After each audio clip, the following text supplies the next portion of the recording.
साथियों, इधर साथ में लगता हुआ हमारा मरु प्रदेश है राजस्थान में। मैं तो वहां से चल करके आया हूं और इसलिए चल करके आया हूं कि यहां पर जो सबसे बड़ा चिट्टे का धंधा जो चलता है उससे चिट्टा हमारे भी पहुंच चुका है। इसलिए हमें एक मजबूत नेता चाहिए, बॉर्डर पर मजबूत नेता चाहिए। और अगर यहाँ बॉर्डर पर मजबूत नेता होगा, अगर यहाँ पर चिट्टा खत्म होगा तो साथियों हमारी भी आने वाली नस्ल बच सकेगी। हम तो भगवान के भरोसे हैं और ऊपर से चिट्टे का प्रकोप है और इस सरकारें चिट्टा पहुंचाती हैं। हमारे नौजवान तड़प तड़प के मर रहे हैं। इसलिए हम चाहते हैं कि अभय सिंह हरियाणा का मुख्यमंत्री बने और हमारे नौजवानों की जान बचाए। इसलिए मैं आपके चरणों में निवेदन करने आया हूं। साथियों, हिंदुस्तान में सबसे बड़ी ये कांग्रेसी कहते हैं कि हमने 3100 किलोमीटर की राहुल गांधी ने यात्रा की। अरे तुमने तो देश की यात्रा की, अंधेरे में की, सुबह 5 बजे की, रात के 9 बजे की।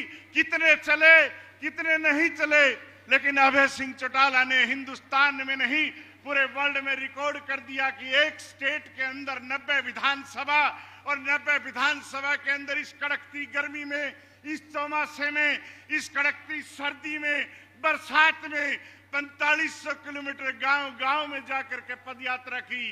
पांव खराब हो गए, पांव गल गए, ये रईस खानदान का आदमी, लेकिन हिंदुस्तान हरियाणा को बचाने के लिए, गांव के किसान को शक्ति देने के लिए, नौजवान को हक दिलाने के लिए, मेरी मां बहन की इज्जत सुरक्षित रहे, बुजुर्गों की पगड़ी सलामत रहे, हरियाणा के हर गांव में पदयात्रा करके पहुंचे। साथियों, मैं किस किस चीज की बात करूं? जब हम राजस्थान में होते हैं तब बात करते हैं, जब खिलाड़ियों की बात करते हैं, हिंदुस्तान में हरियाणा के खिलाड़ी को कोई पूछता नहीं था। अभय सिंह चौटाला आए, चौधरी ओम प्रकाश चौटाला की सरकार बनी और हरियाणा के खिलाड़ियों को 1-1 करोड़ रुपया दिया। हमारे नौजवान जो राजस्थान के चुनाव जो इसमें खेल में जीतते हैं उनको 10 और 15 लाख रुपए दिए जाते हैं और यहाँ पर 1 करोड़ रुपया दिया जाता है। इसका जनक कौन था? अभय सिंह चौटाला थे।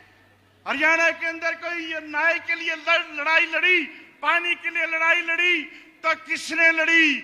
अभय सिंह चौटाला ने लड़ी। और 13 महीने साथियों, मैं भी किसान आंदोलन में था। जब हमारे ऊपर लाठियां बरसाई जाती थी, किसान को आतंकवादी कहा जाता था, किसान को गुंडा कहा जाता था। हिंदुस्तान का एक भी नेता हमारे साथ नहीं था, लेकिन हिंदुस्तान का, हरियाणा का किसान केसरी अभय सिंह चौटाला ने अपना इस्तीफा दे करके हमारी जान बचाई और हमें हक दिलवाया। इसलिए साथियों, हमारे सामने जो चौधरी अभय सिंह चौटाला के सामने जो उम्मीदवार हैं, वो तो साथियों जीत भी जाए तो मांगने जाएंगे, वो तो मांगने जाएंगे। यहां पर तो देने वाले खुद हैं, वो तो टिकट मांगते हैं, ये टिकट बांटते हैं। ये हरियाणा के मुख्यमंत्री बनेंगे, वो एमएलए की दौड़ में हैं। इसलिए उनका रात और दिन का कभी कोई मुकाबला नहीं हुआ करता। इसलिए वो तो हमारे सामने जो लड़ रहा है एक भाई, कल मैं उसका यूट्यूब पर एक इंटरव्यू सुन रहा था, बोला आंधी आ गई, एक तरफा ही हो गयो, बेनिवा बतानी भूल गयो कि एक तरफो किंग हो गयो, एक तरफो अभय सिंह हो गयो।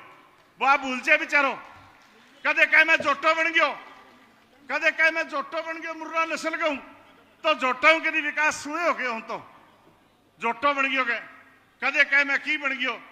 तो साथियों, एक तरफ तो है हरियाणा का भविष्य, हरियाणा के किसान की आवाज, हरियाणा के नौजवान को हक दिलाने वाला नेता, जिस पर कोई आरोप नहीं, अकेला था।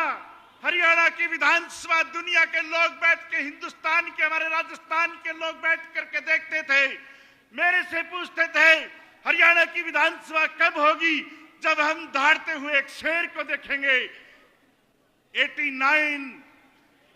89 के बीच में एक भारी था, हरियाणा की आवाज बन करके हरियाणा की विधानसभा को गुंजाने वाला आप और सबका हमारा खुशकिस्मत है।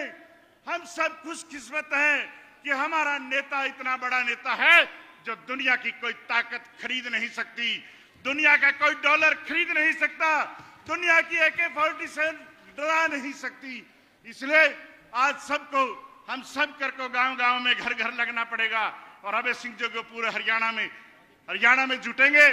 और मैं तो आपको विश्वास दिलाता हूं, हम मध्य प्रदेश की हमारी टीम गांव-गांव में 22-25 दिन गांव-गांव में घूमेंगे और हमारी जीत जो है हरियाणा की सबसे रिकॉर्ड जीत होगी।